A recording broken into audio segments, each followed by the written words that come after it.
नमस्कार दोस्तों, India speaks daily के फॉरेन न्यूज बुलेटिन में आपका बहुत बहुत स्वागत है। मैं हूं आपके साथ रति अग्निहोत्री।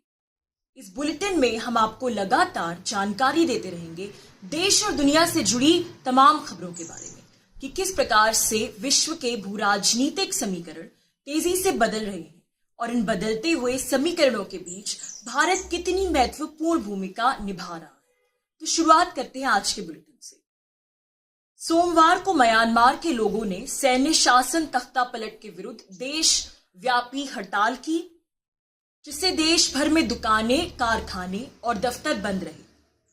प्रदर्शनकारियों के हड़ताल के आह्वान के खिलाफ हुंता की कार्यवाही की धमकी के बावजूद, यानी जो म्यांमार का सैन्य शासन है उसके द्वारा कार्यवाही किए जाने की धमकी के बावजूद हजारों की संख्या में लोग यांगून के अमेरिकी दूतावास के बाहर इकट्ठे हुए। उन्होंने धरना प्रदर्शन किया।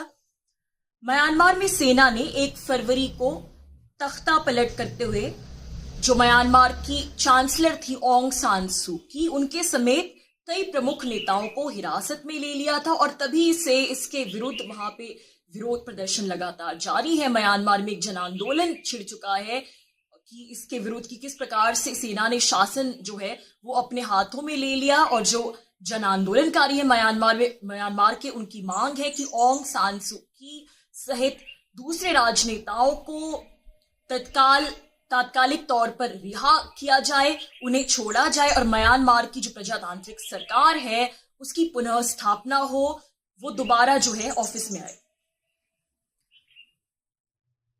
और तख्ता पलट के खिलाफ कई शहरों में लोग विभिन्न प्रतिबंधों के बावजूद प्रदर्शन कर रहे हैं। और ये जो प्रदर्शनकारियों ने देशव्यापी हड़ताल का निर्णय लिया, इसके पीछे म्यांमार के सैन्य शासन द्वारा वहां के प्रदर्शनकारियों पर बढ़ती हिंसा है। म्यांमार में प्रदर्शनकारियों पर अब खुल्लम खुल्ला गोलीबारी की जा रही है।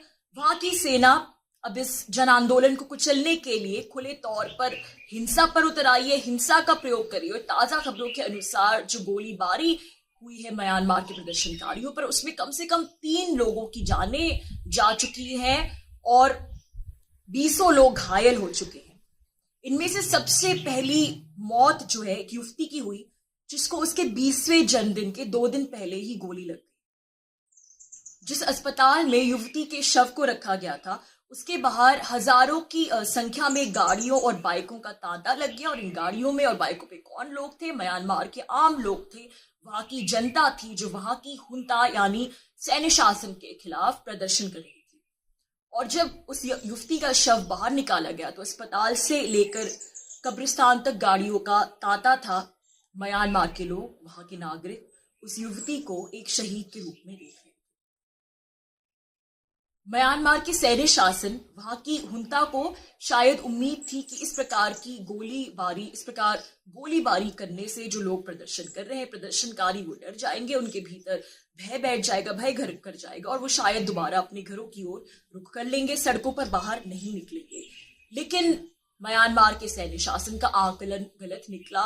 उल्टा जो कुछ भी उन्होंने किया उससे जो प्रदर्शनकारियों के भीतर, म्यांमार के लोगों के भीतर का जो क्रोध है, प्रतिशोध है, वो उल्टा और भी ज्यादा बढ़ गया और पहले से भी ज्यादा की संख्या में लोग सड़कों पर उतरे प्रदर्शन करने के लिए।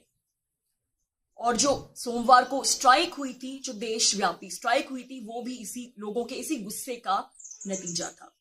जो म्यांमार की सेना, वहां के सैन्य शासन ने जिस प्रकार से बल प्रयोग करना शुरू कर दिया लोगों के ऊपर, उसको लेकर लोगों का गुस्सा था, आक्रोश था, जिसकी वजह से यह देशव्यापी स्ट्राइक हुई। और अब म्यांमार में स्थिति यह है कि सिर्फ बड़े शहरों में ये प्रदर्शन नहीं हो रहे, सिर्फ बड़े शहरों में लोग प्रदर्शन नहीं कर रहे, बल्कि छोटे छोटे शहरों में, कस्बों में और वहां के गांव तक में लोग जो है वो सड़कों पर उतर आए हैं और वहां के सैन्य शासन के खिलाफ प्रदर्शन कर रहे हैं। लोग शांतिपूर्ण तरीके से प्रदर्शन कर रहे हैं म्यांमार के लोग, और ये जरूरी भी है क्योंकि नहीं तो म्यांमार की हुंता को, वहां के सैन्य शासन को एक बहाना मिल जाएगा प्रदर्शनकारियों पर बल प्रयोग करने का, हिंसा का प्रयोग करने का, ये कहकर कि जो प्रदर्शनकारी है वो तो खुद हिंसा पर उतर आए हैं। और इससे म्यांमार के सैन्य शासन की अब मुश्किलें और भी बढ़ गई हैं, क्योंकि एक तो वो शांतिपूर्ण प्रदर्शन कर रहे हैं और दूसरी कि वहां के लोगों ने सैन्य शासन के खिलाफ अब एक प्रकार का सविनय अवज्ञा आंदोलन छेड़ दिया है। कितने ही सरकारी कर्मचारियों ने अपनी नौकरियों पर जाना बंद कर दिया है। कितने ही लोग जो सरकारी प्रोजेक्ट्स पर काम कर रहे थे उन्होंने वहां पर जाना बंद कर दिया है। कामगारों ने स्ट्राइक कर दिया है निश्चित समय के लिए, और इससे जो म्यांमार की जो अर्थव्यवस्था है, वहां का जो कामकाज है, उस पर खासा असर पड़ा है, बहुत फर्क पड़ा है। और म्यांमार की हुंता के लिए इसलिए मुश्किलें बढ़ गई हैं क्योंकि इस आंदोलन की पहुंच इतनी व्यापक हो चुकी है कि वो किस किस पर और कब कब गोलियां बरसा के, गोलीबारी करके कब तक लोगों को डराएंगे और किस किस को डराएंगे। क्योंकि जाहिर सी बात है, म्यांमार के सैन्य शासन को भी देश चलाने के लिए, ताकि देश का कामकाज जारी रहे, अर्थव्यवस्था चलती रहे, इसके लिए लोगों की जरूरत है। और वो लोग तो म्यांमार के ही लोग होंगे। म्यांमार का सैन्य शासन कोई बाहर से तो लोगों को इम्पोर्ट करेगा नहीं देश चलाने के लिए। तो इसीलिए जब लोगों में इतने व्यापक स्तर पर सैन्य शासन के खिलाफ गुस्सा भर गया है, तो उसके लिए भी ये मामला इतना आसान नहीं रह गया।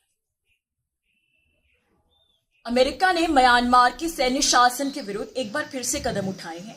उसने म्यांमार की सेना के 2 और जनरल्स के विरुद्ध प्रतिबंध लगा दिए हैं, जो 1 फरवरी को म्यांमार में होने वाले सैन्य तख्तापलट में सम्मिलित थे। इन 2 जनरल्स की अहम भूमिका थी उसमें।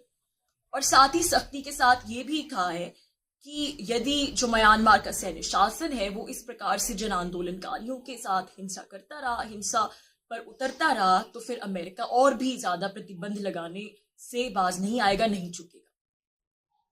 और भी बहुत से देशों ने म्यांमार के सैन्य शासन के विरुद्ध कार्यवाही की है। जैसे न्यूजीलैंड की बात करें तो न्यूजीलैंड ने तो म्यांमार के साथ सारे कूटनीतिक संबंध समाप्त कर दिए, समाप्त करने की घोषणा कर दी। और इसके अलावा यूरोपीय संघ भी म्यांमार के सैन्य शासन के खिलाफ प्रतिबंध लगाने पर विचार कर रहा है। एशिया में इंडोनेशिया जो इंडोनेशिया देश है, वो म्यांमार के लोगों की मदद के लिए मैदान में उतर आया है।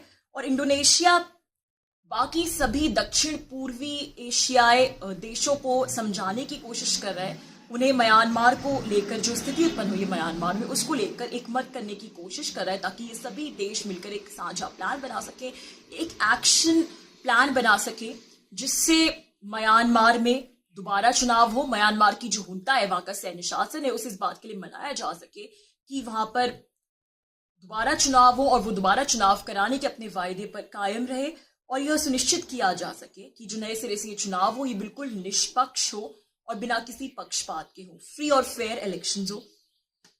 इंडोनेशिया के विदेश मंत्री आसियान ग्रुपिंग के माध्यम से म्यांमार मुद्दे को लेकर आसियान के सदस्य देशों के बीच सहमति बनाने का प्रयास कर रहे हैं। हालांकि म्यांमार की जो जनता है, जो लोग हैं वहां के, वो इंडोनेशिया के इस पहल से खुश नहीं है, क्योंकि उनके अनुसार समस्या की सारी जड़ी म्यांमार का सैन्य शासन है। चुनाव तो पहले भी हुए थे और बिल्कुल ठीक प्रकार से चुनाव हुए थे, लेकिन उस सैन्य शासन ने वहां उन चुनाव को खारिज कर लिया और उसके लीडर्स को, जो प्रजातांत्रिक सरकार थी वहां की, उसको बंदी बना दिया, क्योंकि वो चाहते ही नहीं है कि ये देश जो है ये प्रजातांत्रिक तरीके से चले, यहाँ पर प्रजातांत्रिक तरीके से शासन हो। इसलिए म्यांमार के लोगों का मानना है कि दोबारा चुनाव कराने का कोई औचित्य ही नहीं है। और दूसरी बात यह है, और उनका यह भी मानना है कि एक तानाशाह शासन से उम्मीद करना कि वो निष्पक्ष चुनाव कराएगा, ये भी मूर्खता।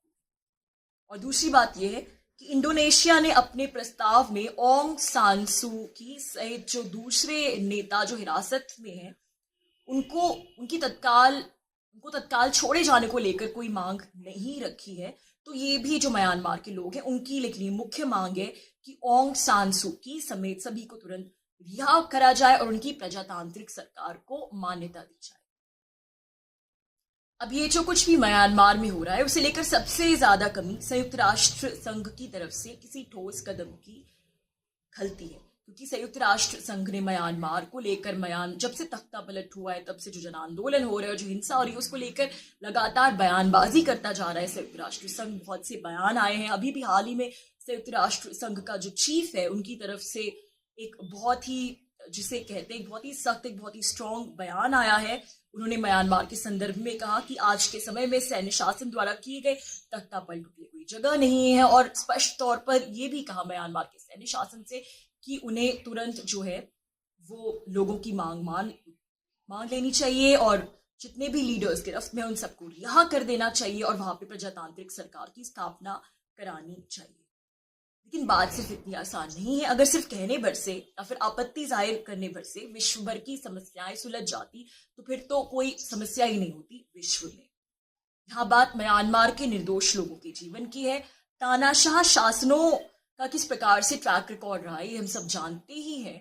और म्यांमार में गोलीबारी शुरू हो चुकी है। तो ये जो संयुक्त राष्ट्र संघ बयानबाजी कर रहा है, जो कुछ भी कह रहा है और रेजोल्यूशंस पास कर रहा है ऑफिस में बैठ के, उसको इसके आगे जाने की जरूरत है। सिर्फ इससे जो है वहां का सैन्य शासन नहीं बदलेगा, उसकी बात नहीं सुनेगा। संयुक्त राष्ट्र संघ का दायित्व बनता है कि वो अपने ऑफिसों और सभागारों में बयानबाजी करने के बजाय अपनी टीम म्यांमार भेजे, कम से कम अपनी मानव अधिकार की टीम तो वहां भेजे, ताकि जो जमीनी हकीकत है, जो वास्तविकता है, उसका कुछ विश्व को कम से कम पता चले कि वहां पे आखिर में हो क्या रहा है और किस हद तक हो रहा है।